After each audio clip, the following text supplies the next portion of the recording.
নারীদের উপর সহিংসতা ধামাচাপা দিতেই জামায়াতের আমির ডাক্তার শফিকুর রহমানের অ্যাকাউন্ট হ্যাক করে পোস্ট করেছে রাষ্ট্রপতি মোহাম্মদ শাহাবুদ্দিন। জামায়াত ইসলামীর আমির ডক্টর শফিকুর রহমানের এক্স অ্যাকাউন্ট হ্যাকের অভিযোগ ঘিরে শুরু হয়েছে নতুন বিতর্ক। বঙ্গভবনের একটি দাপ্তরিক ইমেইল ব্যবহার করে তার ডিভাইস হ্যাক করা হয়েছে। অভিযোগের সত্যতা যাচাইয়ের ইতোমধ্যে তথ্য প্রযুক্তি বিভাগকে আনুষ্ঠানিকভাবে দায়িত্ব দেওয়া হয়েছে। তদন্তে প্রাপ্ত তথ্যের ভিত্তিতে আইনি পদক্ষেপ নেওয়া হবে। এবার সুপ্পুও গেছে, সুপ্পুর কর্মচারীও গেছে। বঙ্গভবনের কর্মকর্তার ইমেল আইডি ব্যবহার করে জামাত আমির ডাক্তার শফিকুর রহমানের এক্স আইডিটা হ্যাকাররা হ্যাক করেছে। রাষ্ট্রপতিকে আগে পদত্যাগ করতে বলেন। ওয়াটারগেট কেলেঙ্কারির মতো কেলেঙ্কারি করতেছেন, রাষ্ট্রপতি ওখানে বসে থেকে রাষ্ট্রপতি অ্যাসিস্ট্যান্ট প্রোগ্রামার সারোয়ারকে দিয়ে এই কাজগুলো করালেন। ডাক্তার শফিকুর বলেন, আইডি হ্যাক করে মিথ্যাচারকারীদের চিহ্নিত করা হয়েছে। কারা তাদের পেছনে সেটাও বের করা হবে। আমি কেন এর প্রতিবাদ করি? এখন আমার আইডি হ্যাক করে আমার নামে এত জঘন্য একটা বিষয় চালিয়ে দেওয়া হয়েছে। আলহামদুলিল্লাহ ইতিমধ্যে আবিষ্কার হয়ে গেছে কারা করেছে। এখন ওদের পিছনে কোন কালো হাত আছে সেটাও আমরা আবিষ্কার করব ইনশাআল্লাহ। দেখেন, এটা প্রতিপক্ষের প্রপাগান্ডা এবং এটা সারা বিশ্বব্যাপী দেখেছেন আপনি। এই ধরনের এক্সেল হ্যান্ডেল করেছে, বাইডেনের বেলা হয়েছে, ওবামার বেলা হয়েছে। এটা হলো টেকনোলজিক্যাল ওয়ারফেয়ার নাও। এখন মানুষের প্রপাগান্ডা করার জন্য যে যাকে ঘায়েল করতে পারে। কাপুরুষেরা যখন সম্মুখ সারি থেকে পরাজয় বরণ করে, ঠিক তখনই তারা পিছন থেকে গোপনে আঘাত করে। ঠিক সেটাই করা হয়েছে বাংলাদেশ জামাত ইসলামীর সাথে। কারণ রাজপথ থেকে সর্বস্তরে যখনই বাংলাদেশ জামাত ইসলামীর সাথে অন্য সকলে হেরে গিয়েছে এবং কোনোভাবেই জামাত ইসলামের উপর বিজয় হতে পারছে না, দেখতেছে যে এখন জামাত ইসলামের কাছে আমরা সকলে পরাজয় বরণ করছি, ঠিক সেই কারণেই এখন তারা পিছন থেকে গোপনে তারা আঘাত শুরু করেছে।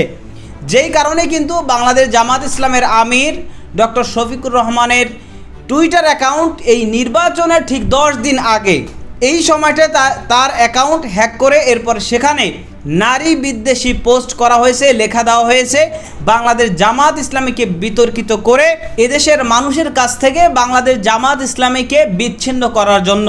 কিন্তু তাদের এই অপচেষ্টায় তারা ব্যর্থ হয়েছে।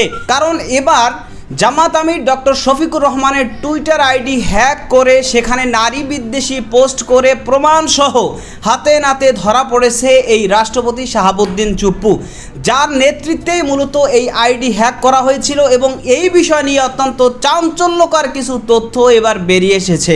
দর্শকের বিষয়ের কিছু অংশ ভিডিওর শুরুতে শিরোনামে আপনারা দেখেছেন, বিস্তারিত দেখবেন পুরো ভিডিও জুড়ে। এই বিষয়গুলো দেখার পূর্বে আপনাদের একটা অনুরোধ করব, যারা আমাদের চ্যানেলে নতুন আসছেন চ্যানেলটি সাবস্ক্রাইব করে অল ক্লিক করে বেল আইকনটি চালু করে দিবেন। দর্শক চলুন আমরা দেখব যে এবার এই যে রাষ্ট্রপতি শাহাবুদ্দিন চুপ্পু তার নেতৃত্বেই এই ডক্টর শফিকুর রহমানের আইডি হ্যাক করা হয়েছে এবং এই বিষয় নিয়ে যে চাঞ্চল্যকর তথ্য বেরিয়ে আসছে এবং যে বিষয়গুলো সহ রাষ্ট্রপতি শাহাবুদ্দিন সে ধরা পড়েছে সেটা আমরা দেখব। সেটা দেখার পূর্বে চলুন প্রথমে আমরা একটু দেখে আসি যে কিভাবে এবং কি উদ্দেশ্যে মূলত টুইটার আইডি হ্যাক করে নারী বিদ্বেষী লেখা দেওয়া হয়েছিল। সেটা আমরা প্রথমে কিছু অংশ দেখে এরপর ওই বিষয়টা দেখব। ধৈর্য ধরে একটা লাইক দিয়ে ভিডিওটি শেষ পর্যন্ত দেখতে থাকুন। হ্যাকারের আইপি অ্যাড্রেস এবং ফিশিং মেইল ট্রেস করে যে ঠিকানা পাওয়া গেল তা দেখে সবার চোখ কপালে।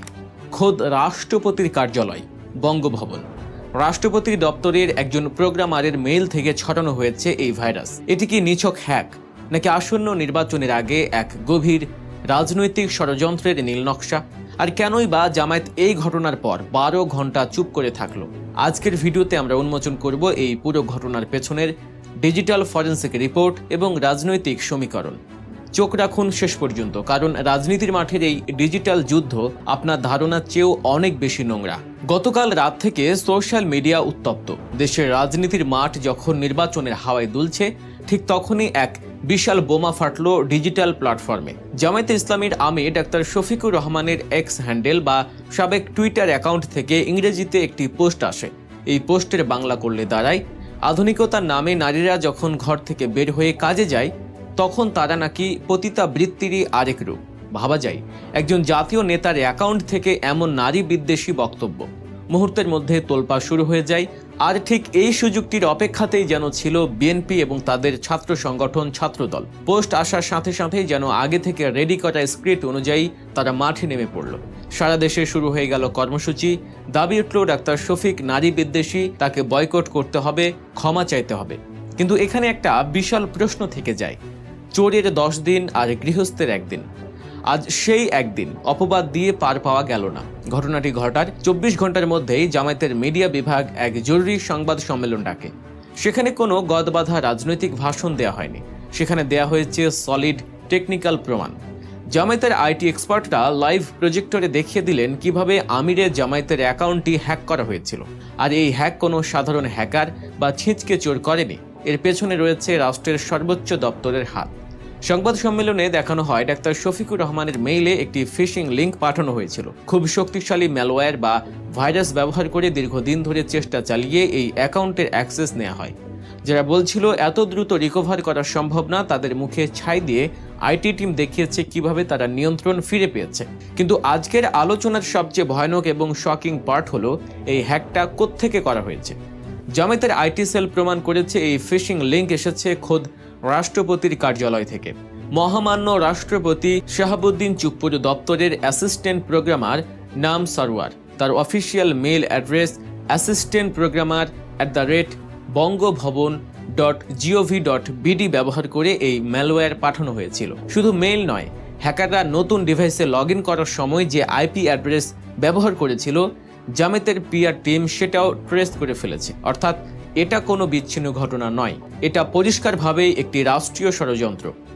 রাষ্ট্রের সর্বোচ্চ মহলের ইন্ধন ছাড়া রাষ্ট্রপতির দফতরের মেইল ব্যবহার করে এমন জঘন্য সাইবার ক্রাইম করা অসম্ভব। দর্শক, আপনারা যারা এখনো আমাদের চ্যানেল গল্প নিউজ সাবস্ক্রাইব করেননি, তারা এখনই সাবস্ক্রাইব করে বেল আইকনটি চেপে দিন। সত্য খবর সবার আগে জানতে আমাদের সাথেই থাকুন। এবার আসুন ঘটনার টাইমিং নিয়ে একটু বিশ্লেষণ করি। এই টাইমিংটাই বলে দেয় ডালমে কুচ কালা হ্যায়। গতকাল যে স্ক্রিনশটটি ভাইরাল হয়েছে সেটি খুব ভালো করে খেয়াল করুন। সেখানে দেখা যাচ্ছে পোস্ট দেওয়ার সময়কাল মাত্র 1 মিনিট। এর মানে কি?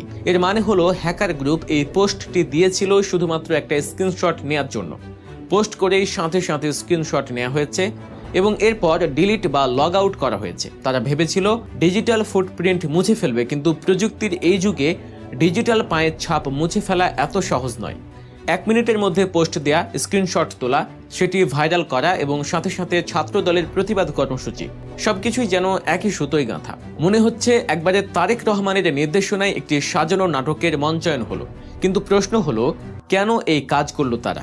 উত্তরটা খুব সোজা। মাঠের রাজনীতিতে, আন্তর্জাতিক সম্পর্কে এবং পাবলিক সেন্টিমেন্টে কোনো জায়গাতেই বিএনপি বা বিরোধীরা এখন সুবিধা করতে পারছে না।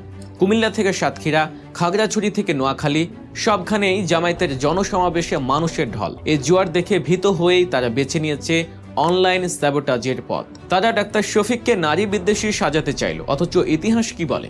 এই তো সেই অমানুষরা যারা অতীতে আমাদের মায়েদের হিজাব টেনে খুলেছে, যারা পেটে লাথি মেরেছে, যারা লগি বৈঠা দিয়ে মানুষকে পিটিয়ে মেরেছে, তারাই এখন সাধু সাজার চেষ্টা করছে। কিন্তু প্রযুক্তির কাছে তাদের মিথ্যাচার আজ উলঙ্গ হয়ে পড়েছে। তবে এখানে জামায়াতের জন্যও অনেক বড় শিক্ষার বিষয় আছে। যুদ্ধক্ষেত্রে শত্রু তলোয়ারের চেয়ে কলম বা কিবোর্ড অনেক বেশি ধারালো। গতকাল রাতে যা ঘটলো তাতে জামায়াতের 2টি জিনিস প্রকাশ পেয়েছে। এক, তাদের আইটি টিমের দক্ষতা, যা প্রশংসার দাবি রাখে, কিন্তু অন্যটি তাদের পলিটিক্যাল উইংয়ের চরম অদূরদর্শিতা বা মিডিয়া সেন্সের অভাব। হ্যাকিং হওয়ার পরপরই জামায়াতের উচিত ছিল এটাকে জাতীয় রাজনীতিতে মেজর ইস্যু করা, কিন্তু তারা কি করলো? টুইটারে একটি দায়সারা পোস্ট দিয়ে বলল হ্যাক হয়েছে, ব্যাস দায়িত্ব শেষ। সারা রাত তাদের টিম ঘুমালো। তারা বুঝতেই পারেনি ততক্ষণে প্রতিপক্ষ তাদের নেতার চরিত্র হরণ করে ফেলেছে। ফেসবুকের জনমত ততক্ষণে বহুলাংশে বিপক্ষে চলে গেছে। এই দেরিতে টনক নড়া স্বভাবটা রাজনীতির জন্য সুইসাইডাল বা আত্মঘাতী। এই পরিস্থিতি আমাদের মিশরের প্রেসিডেন্ট মোহাম্মদ মুরসির কথা মনে করিয়ে দেয়।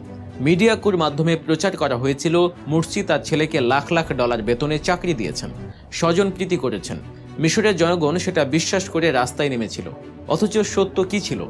পরে জানা যায় ওই চাকরি ছিল সম্পূর্ণ অবৈতনিক বা আনপেইড। এমনকি প্রেসিডেন্ট হিসেবে মুরসি নিজের যে বেতন পেতেন সেটাও তিনি কখনো নেননি। আজও প্রেসিডেন্টের ব্যাংক অ্যাকাউন্টে সেটা জমা আছে। কিন্তু মুরসি কি এই সত্য তথ্যগুলো জনগণের কাছে সময় মতো পৌঁছাতে পেরেছিলেন? না, পারেননি। মুরসি এবং তার আশেপাশের লোকদের রাজনৈতিক বুদ্ধি বা মিডিয়া সেন্স ছিল না। তারা ভাবতেন আমরা তো সৎ, আল্লাহ দেখছেন। কিন্তু রাজনীতিতে আল্লাহ দেখার পাশাপাশি জনগণকেও কিছু দেখাতে হয়। জনগণের সাথে কানেক্ট করতে না পারার কারণে মুরসিকে করুণ পরিণতি ভোগ করতে হয়েছে। গতকাল রাতে যখন জামায়াত প্রমাণ নিয়ে এলো ততক্ষণে অনেক দেরি হয়ে গেছে। মানুষের ব্রেইনে ওই ভুয়া স্ক্রিনশট গেঁথে গেছে। রাজনীতি হলো পারসেপশন গেম। সত্য কি সেটা বড় কথা নয়, মানুষ কি বিশ্বাস করে, কি করছে সেটাই বড় কথা। মিডিয়া এবং সেকুলার গোষ্ঠী পরিকল্পিতভাবে জামায়াতকে নারী বিদ্বেষী ট্যাগ দিয়েছে, কারণ তারা জানে এবারের ভোটে নারীরা বিপ্লব ঘটাবে। আর জামায়াত সেই অপবাদ খণ্ডন করতে সময় নিল 12 ঘন্টা। এই 12 ঘন্টায় যথেষ্ট ছিল তাদের ইমেজ ধ্বংস করার জন্য। মিডিয়ার পক্ষপাতিত্ব এখানে লক্ষণীয়। যখন ভুয়া পোস্টটা এলো তখন সব মিডিয়া ব্রেকিং নিউজ দিল, আর যখন জামায়াত প্রমাণ করলো এটা হ্যাকিং এবং রাষ্ট্রপতির অফিস জড়িত তখন মিডিয়া অনেকটা চুপ। সেই হাইপ আর নেই। জামায়াতকে বুঝতে হবে এই মেইন স্ট্রিম মিডিয়া তাদের বন্ধু নয়, তাদের নিজস্ব মিডিয়া সেল এবং অল্টারনেটিভ প্ল্যাটফর্ম যদি শক্তিশালী না হয় তবে তারা বারবার এমন মিডিয়া ট্রায়ালের শিকার হবে। ক্ষমতায় যাওয়ার আগেই জামায়াতের উচিত এই দুর্বলতা বা উইকনেসগুলোতে নজর দেয়া। ভোটে জিতে ক্ষমতায় আসাটা তাদের জন্য কঠিন নয়, কিন্তু ক্ষমতায় থাকার পর আসল যুদ্ধ শুরু হবে। সে যুদ্ধের নাম propaganda war. BNP, Awami League এবং বিদেশি শক্তিগুলো তখন প্রতিদিন হাজারটা গুজব ছড়াবে, মুরসির মতো পরিস্থিতি তৈরি করবে। যদি সঠিকভাবে এই প্রোপাগান্ডা সামলানো না যায় তবে গদি টেকানোই হয়ে যাবে মুশকিল। জনগণকে বিভ্রান্ত করে রাস্তায় নামানো হবে। জামায়াতের এখন দরকার র্যাপিড অ্যাকশন মিডিয়া সেল, যারা গুজব ওঠার 10 মিনিটের মধ্যেই কাউন্টার দেবে। টুইটারে একটা পোস্ট দিয়ে দায় সারলে চলবে না, সরাসরি অ্যাকশনে যেতে হবে। গতকাল রাতের ঘটনা জামায়াতের জন্য একটি উইক আপ কল বা সতর্কবার্তা। এখান থেকে তাদের 3টি বড় সিদ্ধান্ত নিতে হবে। 1. রাষ্ট্রপতি দপ্তর জড়িত থাকার বিষয়টি নিয়ে এখনই বড় আন্দোলন বা আইনি ব্যবস্থা নিতে হবে। তদন্ত করে সেই প্রোগ্রামারের বহিষ্কার নিশ্চিত করতে হবে। এটাকে হালকাভাবে নেয়ার কোনো সুযোগ নেই। মিডিয়া টিমের খোল নলচে পাল্টাতে হবে। রিঅ্যাক্টিভ না হয়ে প্রোঅ্যাক্টিভ হতে হবে। ঘটনা ঘটার পর সাফাই গাওয়া নয়, বরং ঘটনা যেন না ঘটে বা ঘটার সাথে সাথে যেন প্রতিহত করা যায় সেই ব্যবস্থা করতে হবে। 3. জামায়াতের সামনে এখন 2টি মডেল। 1. মুরসি মডেল, যারা সৎ কিন্তু বোকা, যারা প্রোপাগান্ডায় ভেসে যায়। 2. এরদোয়ান মডেল, যিনি ফেস টাইমে এসে জনগণকে রাস্তায় নামিয়ে ঠেকিয়ে দেন। জামায়াতকে এখন সিদ্ধান্ত নিতে হবে তারা কোন পথে হাঁটবে। বাংলাদেশে ঠিক যখন নির্বাচনের আর মাত্র 10 দিন সময় বাকি আছে, ঠিক সেই সময়টাতেই জামাত আমির ডক্টর শফিকুর রহমান তার টুইটার আইডিকে হ্যাক করে এরপরে সেখানে নারী বিদ্বেষী লেখা দেওয়া হয়েছে। তো এই যে কাজটা করা হয়েছে এটা একেবারে উদ্দেশ্য প্রণোদিতভাবে এবং প্ল্যান করেই মূলত করা হয়েছে, যে এখন নির্বাচনের মাত্র 10 দিন সময় বাকি আছে। এখন যদি জামাতকে বিতর্কিত করা যায়, মানে এখন দেখা যাচ্ছে যে রাজপথ থেকে সর্বস্তর সব জায়গায় জামাতের কাছে সকলেই হেরে যাচ্ছে এবং বাংলাদেশ জামাত ইসলামের প্রতি এদেশের মানুষের গণজাগরণ তৈরি হয়েছে। তো যেই কারণে কিন্তু এখন সামনে থেকে তারা হেরে গিয়ে পিছন থেকে তারা আঘাত শুরু করেছে। এই কারণেই তারা এই আইডি হ্যাক করে সেখানে নারী বিদ্বেষী পোস্ট দিয়ে বাংলাদেশ জামাত ইসলামীকে বিতর্কিত করার ব্যর্থ অপচেষ্টা তারা করেছে। কিন্তু তাদের এই অপচেষ্টায় তারা ব্যর্থ হয়েছে, কারণ ইতিমধ্যেই সেই রহস্য বেরিয়ে আসছে যে মূলত কারা এই ঘটনার সাথে দায়ী, কাদের নেতৃত্বে এই ঘটনা ঘটেছে এবং কাদের ইমেল আইডি বা কাদের সার্ভারের মাধ্যমেই এই জামাত আমিরের টুইটার আইডিকে হ্যাক করা হয়েছে। এবং বাংলাদেশ জামাত ইসলামের আমির ডক্টর শফিকুর রহমান তিনি এই ঘটনা ঘটার পরে তিনি এবং তার নেতাকর্মীরা তারা কিন্তু স্পষ্টভাবে জানিয়ে দিয়েছে যে আমাদের টুইটার অ্যাকাউন্ট হ্যাক করে এরপরে নারী বিদ্বেষী পোস্ট করা হয়েছে আমাদেরকে বিতর্কিত করার জন্য। এখন যেই কাজটা করলে বিতর্কিত হবেন সেই কাজটা তারা কেন করবেন? কারণ তারা তো জানেন যে বিতর্কিত হওয়ার মাধ্যমে তারা ক্ষতিগ্রস্ত হবে, তাদের ভোট ব্যাংক কমে যাবে।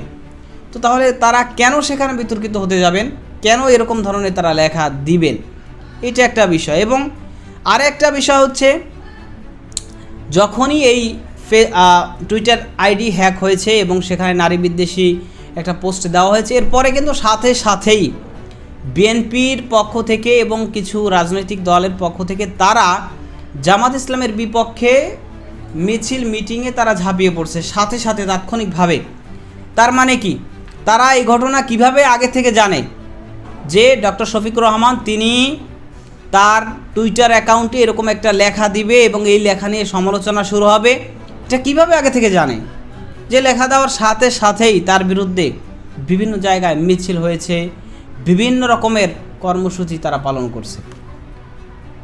তো এই বেশ কয়েকটা বিষয় কিন্তু এখন আলোচনা চলছে এবং ইতিমধ্যেই বাংলাদেশ জামাত ইসলামের পক্ষ থেকে এই বিষয়টাকে তাদের যে আইটি সেক্টর রয়েছে, তো সেই আইটি সেক্টরের পক্ষ থেকে স্পষ্টভাবে জানানো হয়েছে যে জামাত ইসলামের আমিরের যে টুইটার অ্যাকাউন্ট এটা মূলত হ্যাক হয়েছিল এবং হ্যাক করে কেউ ষড়যন্ত্র করে মূলত এই লেখা দিয়ে এরপর জামাত ইসলামকে বিভ্রান্ত করতে বা জামাত ইসলামকে বিতর্কিত করার জন্য এই কাজটা করেছে, যেটা কিন্তু তারা একেবারে মিডিয়ার সামনে প্রমাণ সহকারে দিয়েছে। যদিও তারা এই বিষয়টা একটু দেরি করেছে, এটা একটা ক্ষতির কারণ হয়েছে, কিন্তু আরও দ্রুত যদি তারা এই বিষয়টাকে ক্লিয়ার করতে পারতো তাহলে তাদের ক্ষতির পরিমাণ আরও কম হতো।